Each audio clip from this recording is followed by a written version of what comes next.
Totoo bang nandito ka? May salti ka na naman ba? Nandilisik ang mga mata mo. Si Jamie ka nga. Bakit nandito ka? Sana tumawag ka. Anong ginawa mo? Nagmukha akong tanga sa action school. What do you mean? Anong sinabi mo sa boss ko para umiwas siya sa akin? May sinabi siya na hindi ko maintindihan. Ano yung nararamdaman niya na wala siyang balak ipaalam sa akin? Nandito ka dahil sa kanya? Yun lang ba? Ipaliwanag mo sa akin. Sinabi ko na yun sa'yo sa Jeju Island. May gusto sa'yo si Director Jason. Sinabi ko na huwag siyang magtatapat ng pag-ibig sa'yo. Bakit? Ano? Hindi ba dapat magpasalamat ka sa akin? Hindi mo naman siya pinapansin di ba? Sa tingin mo, tama ang ginawa mo sa kanya? Ibang klase ang relasyon na namamagitan sa amin. 7 taon ko na siyang nakakasama sa trabaho. Bukod sa pagiging mentor ko, siya na rin ang magulang ko. Sinusuportahan niya ako. Napakataas ng respeto ko sa kanya.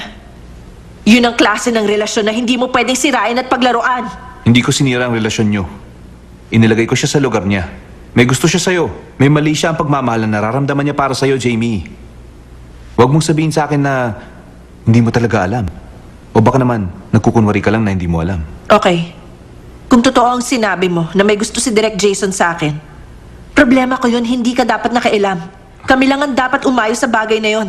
Sinong nagbigay sa'yo ng karapatan na saktan si Direk Jason? Sumusobra ka na. Hindi pa ba sapat ang sakit na ibinibigay mo sa akin? Pati ba naman ang mga taong importante sa akin? Sasaktan mo rin? Kung di ko siya pinigilan, sasagutin mo ba siya? Magugustuhan mo ba siya? Oo. Gusto ko siya. At salamat sa'yo dahil nalaman ko ang damdamin niya sa akin. Nagbago na ang tingin ko sa kanya ngayon.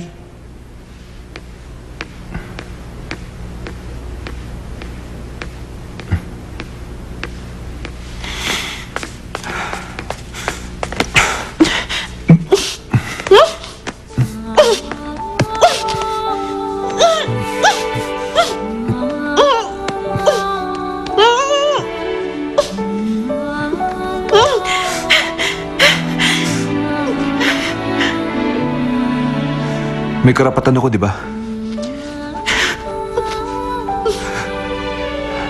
Binabalaan kita.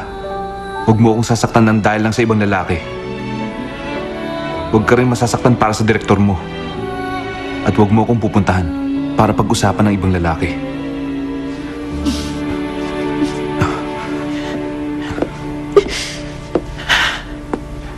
Teka, ano yan?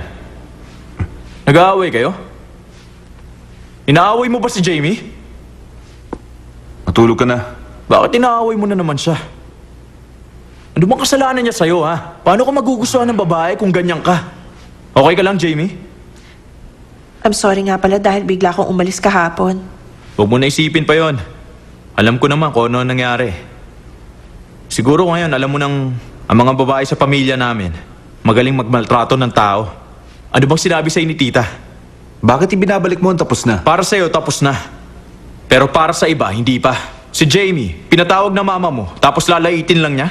Sa tingin mo ba okay lang yon? Alam mo bang nararamdaman niya? Jamie, layuan mo na nga yung pinsan ko. Yun talaga ang gusto ko. Pero kahit na anong gawin ko, siya ang ayaw lumayo. Wala akong balak layuan ka. Kailangan ko nang umuwi. Ihahatid na kita. Alam ko na may training tayo bukas na umaga. Ikaw na ang master ko. Ihahatid na kita. Huwag na. Ako na maghahatid sa kanya. Sige. Ihatid mo na ako. Ayoko makasama ang pinsan mo. Let's go. Hoy, Owen. Pag-isipan mo ang ginawa mo. Huh?